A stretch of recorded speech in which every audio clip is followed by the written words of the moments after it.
Assalamualaikum warahmatullahi wabarakatuh. Salam budaya Nusantara. Pemirsa, ketemu kembali dengan Kilamong Putro. Pemirsa, dimanapun Anda berada, saya akan melanjutkan keterangan-keterangan saya tentang Serat Cemporet, kisah raja-raja di Jawa dan di Sunda.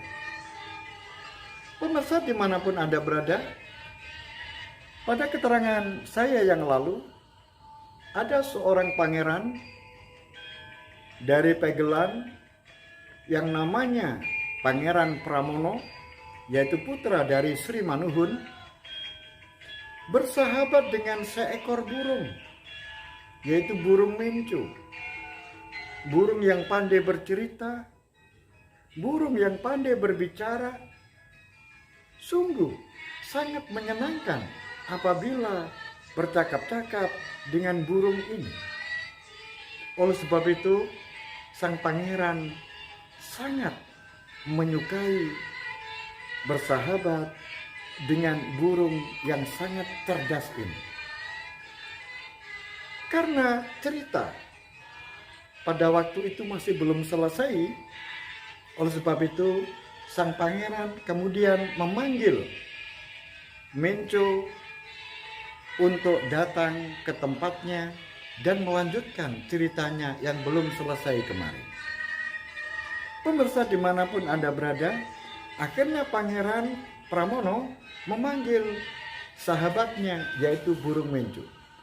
"Wahai burung menco, datanglah kamu ke sini. Aku ingin bercakap-cakap lagi dengan kamu." Pemirsa, dengan cepat burung itu kemudian masuk, kemudian bertengger pada sebuah tempat, kemudian mengatakan seakan-akan dia memberikan sembah.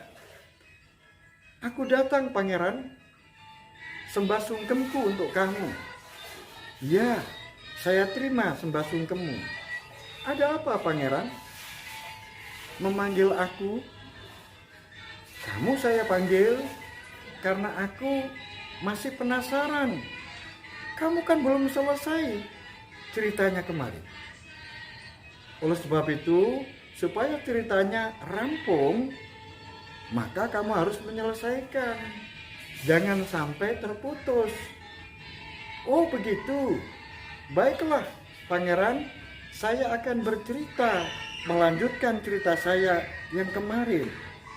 "Begitu, pangeran, ya?" "Iya." "Apakah pangeran masih ingat saya kemarin cerita sampai di mana?" "Ceritamu kemarin itu adalah tentang keadilan. Seorang raja itu harus adil.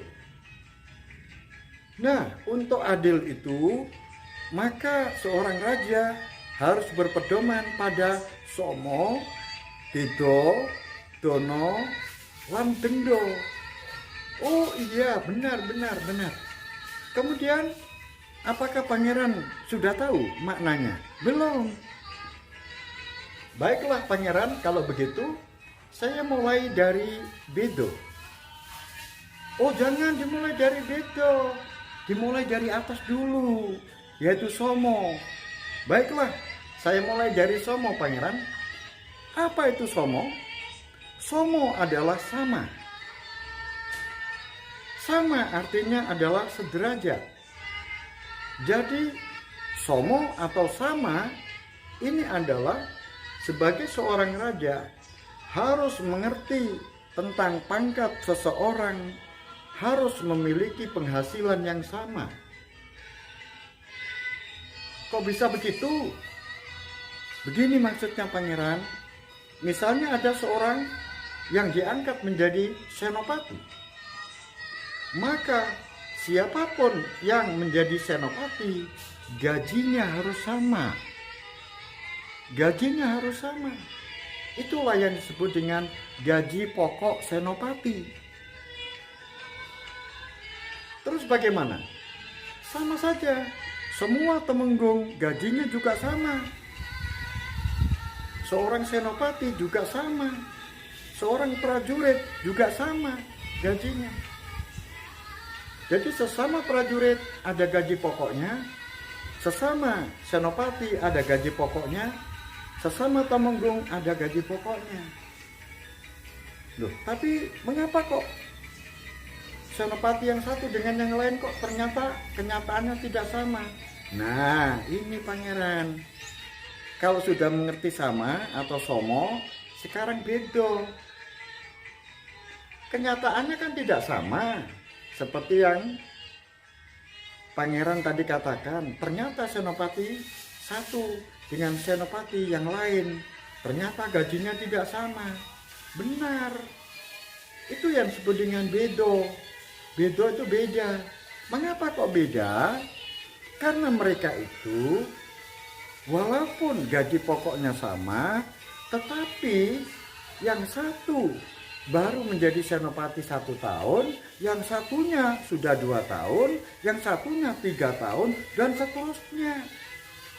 Karena perbedaan lama mengabdi kepada negara, kepada kerajaan, oleh sebab itu beda gajinya. Itulah yang disebut dengan bedo, pangeran.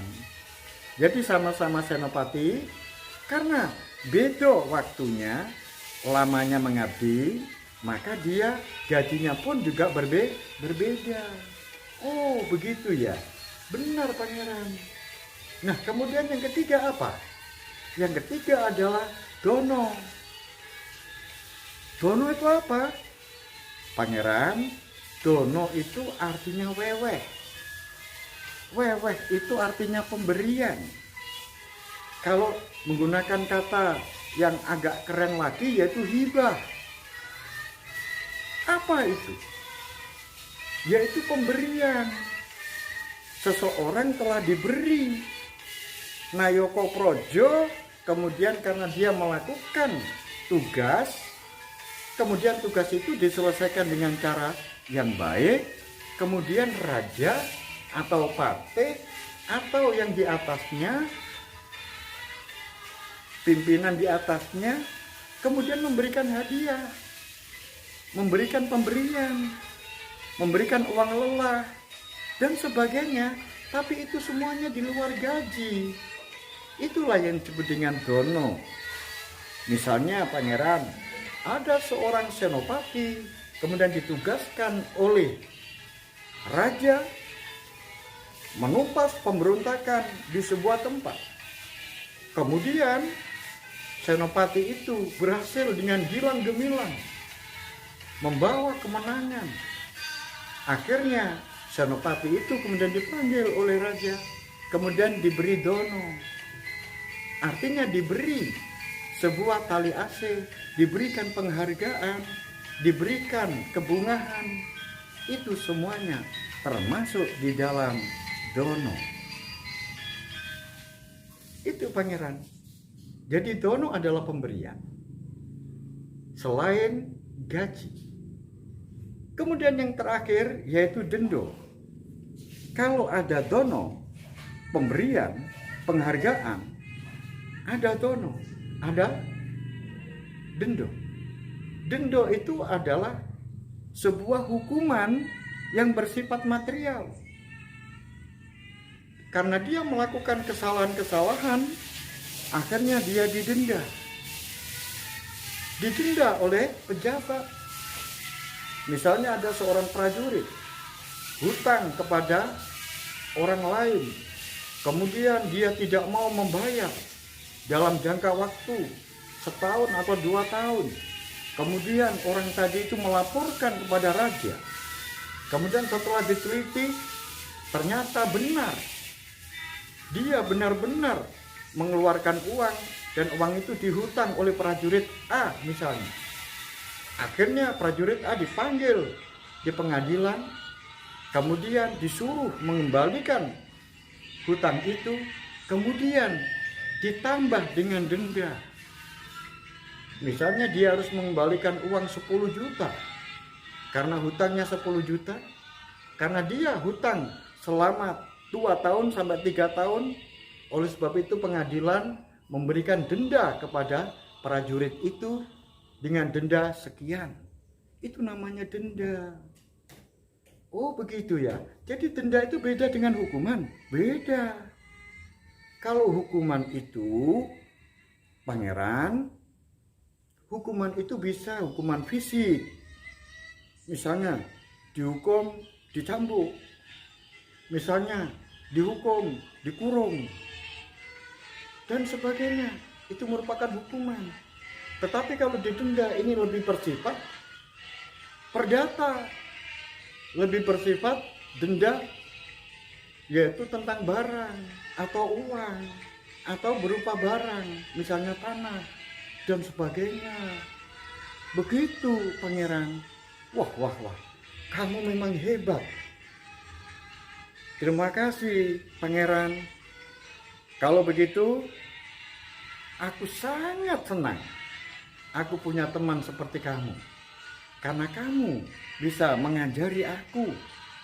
Oleh sebab itu, sekarang aku punya usul.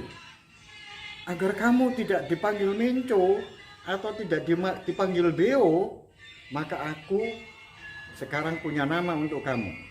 Bagaimana kalau kamu saya panggil Si Jamang? Wow, terima kasih pangeran. Namaku Si Jamang. Terima kasih pangeran, terima kasih. Pemirsa dimanapun Anda berada, akhirnya pertemanan antara Pangeran Pramono dengan Si Jamang, si burung Beo, si burung Menco ini semakin akrab saja. Pemirsa dimanapun Anda berada, kita tinggalkan dulu Si Jamang dan Pangeran Pramono. Sekarang kita menuju ke Cengkal Sewu. Desa Cengkal Sewu atau Cengkal Sari, yaitu desa dari Ki Cemporet. Pemirsa dimanapun Anda berada, semenjak Bandang membawa wanita cantik ke rumah Nyai Cemporet, maka Nyai Cemporet dan Ki Cemporet sungguh sangat berbahagia karena sepertinya dia mendapatkan ganti anaknya yang meninggal. Oleh sebab itu, kasih sayangnya terhadap gadis yang dibawa oleh Banteng ke rumahnya itu tidak ubahnya seperti anaknya sendiri.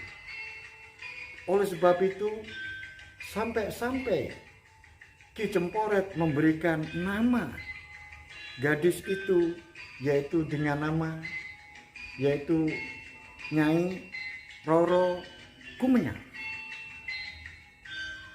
Kemudian pada suatu ketika Nyi Cemporet bercerita, "Wahai anakku Kumenyar, aku punya cerita. Coba kamu dengarkan dan kamu rasakan cerita ini. Cerita ini sangat menarik. Karena cerita ini diambil dari nama seseorang, yaitu seseorang yang namanya Resi Drowo.